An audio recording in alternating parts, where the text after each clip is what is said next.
നമസ്കാരം, പ്രവാസി മലയാളിയിലേക്ക് സ്വാഗതം. പ്രവാസ ലോകം പ്രതീക്ഷകളുടെ ലോകം എന്നതുപോലെ തന്നെ പ്രവാസികൾ നേരിടേണ്ടി വന്ന വഞ്ചനകളുടെ കഥകളും നാം കേട്ടിട്ടുണ്ട്. ഇപ്പോഴും നിരവധി പേരാണ് നാട്ടിൽ പോലും എത്തിച്ചേരാനാകാതെ ദുരിതങ്ങളുടെ കയ്പുനീർ കുടിച്ചു കഴിയുന്നത്.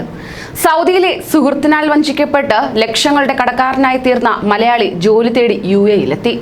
മഹാമാരിയുടെ പ്രതിസന്ധിയിൽ അകപ്പെട്ട് ദുരിതത്തിലായ വാർത്ത ഏറെ വേദനയോടെയാണ് പ്രവാസികൾക്ക് മുന്നിൽ പങ്കുവയ്ക്കുന്നത്. രോഗി കൂടിയായ തിരുവനന്തപുരം നെയ്യാറ്റിൻകര സ്വദേശി A. വിജയകുമാറാണ് നിസ്സഹായതയോടെ പ്രവാസ സമൂഹത്തിന് മുൻപിൽ നിൽക്കുന്നത്. നട്ടെല്ലിന് ക്ഷതമേറ്റ് നടക്കാൻ പ്രയാസമുള്ള വിജയകുമാർ 11 മാസം മുൻപാണ് നിർബന്ധിത സാഹചര്യത്തിൽ തൊഴിൽ തേടി UAE-യിലെത്തിയത്. അതിനു മുൻപ് 8 വർഷം സൗദി അറേബ്യയിൽ ജോലി ചെയ്തു വരികയായിരുന്നു. ജിസാനിൽ സിവിൽ ഫോർമാനായിരുന്ന ഇദ്ദേഹം ഒരു സുഹൃത്തുമായി ചേർന്ന് 2004-ൽ ഒരു സൂപ്പർ മാർക്കറ്റ് ആരംഭിക്കുകയായിരുന്നു. ഇതിനിടെയായിരുന്നു നട്ടെല്ലിന് പരിക്കേറ്റ് അപകടം ഉണ്ടായത്. നാട്ടിലേക്ക് പോയി ചികിത്സയ്ക്ക് ശേഷം തിരിച്ചു വന്നപ്പോൾ പാർട്ട്ണർ സുഹൃത്ത് സൂപ്പർ മാർക്കറ്റ് നഷ്ടത്തിലായെന്നും 1,85,000 റിയാൽ താൻ നൽകണമെന്നും ആവശ്യപ്പെടുകയുണ്ടായി. ഇത് വഞ്ചിക്കുകയായിരുന്നു. ജയിലിലാകാതിരിക്കാൻ ഈ തുക സൗദിയിലുള്ള സുഹൃത്തുക്കളിൽ നിന്നും പരിചയക്കാരിൽ നിന്നുമെല്ലാം കടം വാങ്ങി നൽകുകയും ചെയ്തു. പിന്നാലെ നാട്ടിലേക്ക് മടങ്ങി. ആകെയുണ്ടായിരുന്ന തന്റെ സ്ഥലം വിറ്റും കടം വീട്ടാൻ ശ്രമിച്ചു. പക്ഷേ എന്നിട്ടും 18,40,000 രൂപ ബാക്കി നൽകാനുണ്ട്.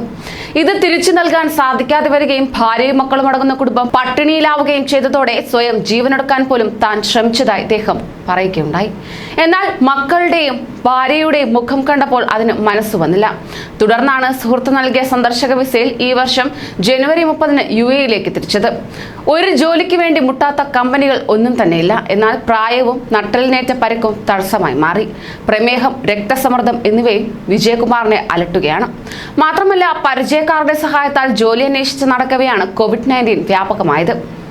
ഇതോടെ തൊഴിലന്വേഷണവും തടസ്സപ്പെടുകയാണ് ചെയ്തത്. നാട്ടിലേക്ക് തിരിച്ചു പോകാൻ ശ്രമിച്ചെങ്കിലും വിമാന ടിക്കറ്റ് എടുക്കാൻ പോലും കയ്യിൽ പണമില്ലാത്ത അവസ്ഥ. മാത്രമല്ല, വൻ കടബാധ്യത തീർക്കാൻ 5 ലക്ഷം സുഹൃത്തിനോട് കടവും വാങ്ങിയിരുന്നു. അദ്ദേഹത്തിന്റെ മകളുടെ വിവാഹം ഈ മാസം 9-നാണ്. അപ്പോഴേക്കെങ്കിലും അത് തിരിച്ചു നൽകിയില്ലെങ്കിൽ വൻ പ്രതിസന്ധിയിലായി പോകും. നാട്ടിൽ സഹായിക്കാനായി ആരുമില്ല. പ്രവാസി സമൂഹത്തിലാണ് പ്രതീക്ഷ.